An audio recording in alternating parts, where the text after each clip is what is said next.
एक जमाना था जब चाइना पूरी दुनिया के लिए एक वर्ल्ड फैक्ट्री बना हुआ था। ये मैं 5 साल पुरानी बात कर रहा हूँ। लेकिन चाइना के बढ़ते हुए अहंकार और कोविड क्राइसिस के कारण दुनिया की सारी बड़ी कंपनियां चीन पर अपनी निर्भरता को लेकर हिचकिचा रही हैं। जहां पर दोस्तों आज से 5 साल पहले कोई भी कंपनी अगर स्टार्ट होती थी तो उसका पहला पसंद चीन बनता था। लेकिन बीते कुछ पिछले 5 सालों में सारी कंपनियां चीन को छोड़ने के लिए तैयारी कर रही हैं और चीन का वर्ल्ड फैक्ट्री होने का ताज आने वाले 5 सालों के अंदर खत्म हो सकता है। आखिर क्या हो रहा है चीन के अंदर, आइए समझते हैं। दोस्तों, अगर आपको ऐसा लगता है कि चाइना की वर्ल्ड फैक्ट्री का ताज कोरोना से कुछ लेना देना है इन दोनों का, तो बिल्कुल नहीं दोस्तों। इसके पीछे वजह है चाइना की जनता और चाइना की सरकार का घमंड। जी हाँ दोस्तों, देखिए बहुत पहले, आज से 10 साल पहले चीन में लेबर बहुत सस्ते थे, जिसके कारण दुनिया भर की कंपनियां सस्ते दर पे मजदूर पाकर वहां पे काम कराती थी। लेकिन आज के डेट में चीन की जो लाइफ स्टाइल है या फिर कह लो लिविंग स्टैंडर्ड्स हैं, वहां के लोगों की ऊपर हो चुकी है।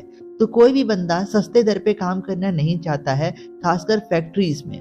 जिसकी वजह से दोस्तों जो वहां पे कंपनीज हैं उनको वर्कर्स की शॉर्टेज हो रही है, क्योंकि उनको लोग मिल ही नहीं रहे हैं, जिस वजह से पूरी दुनिया में हमें अब वेटिंग टाइम बहुत ज्यादा देखने को मिल रहा है हर एक चीज में। अब इस चीज को समझते हुए दोस्तों चाइना की अंदर जितनी भी मैन्युफैक्चरिंग कंपनियां थी वो सभी लो पर कैपिटल इनकम वाली कंट्रीज में यहाँ पे आ रही हैं, जैसे कि भारत हुआ, वियतनाम हुआ, इंडोनेशिया हुआ, ये सारे देशों में आ रही हैं। हालांकि एक गौरतलब बात बहुत हैरान कर देने वाली ये है कि ये सारी कंपनियां वियतनाम, इंडोनेशिया में जाने को तो बहुत खुश होती हैं, लेकिन भारत में आप देखोगे तो पिछले कुछ सालों में बहुत बड़ी कोई जीत नहीं हासिल हुई है।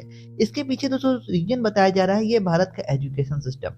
देखो, हमारे एजुकेशन सिस्टम में सिर्फ थ्योरी तक ही पढ़ाया जाता है, किताब कापी पे बोल बोल रटवा दिया जाता है, लेकिन जहां बात आती है प्रैक्टिकल की तो हम वो स्किल नहीं दे पा रहे हैं करंट टाइम में अपने लोगों को, जिसकी जरूरत है। और जो भी यहाँ पे स्किल चलता है हमारे वहाँ, हम सभी जानते हैं कि फाइल पे लिखवा के स्किल का एक सर्टिफिकेट दे दिया जाता है। सर्टिफिकेट होने और हुनर होने में फर्क होता है, और ये चीज यहाँ पे कहीं ना कहीं ये कंपनी मिस कर रही है कि भारत के लोगों के पास सर्टिफिकेट है, बस स्किल्ड लेबर बहुत कम है हमारे वहाँ। और इस सच्चाई को हमें समझना होगा, भारत के एजुकेशन सिस्टम में सुधार करने की जरूरत है।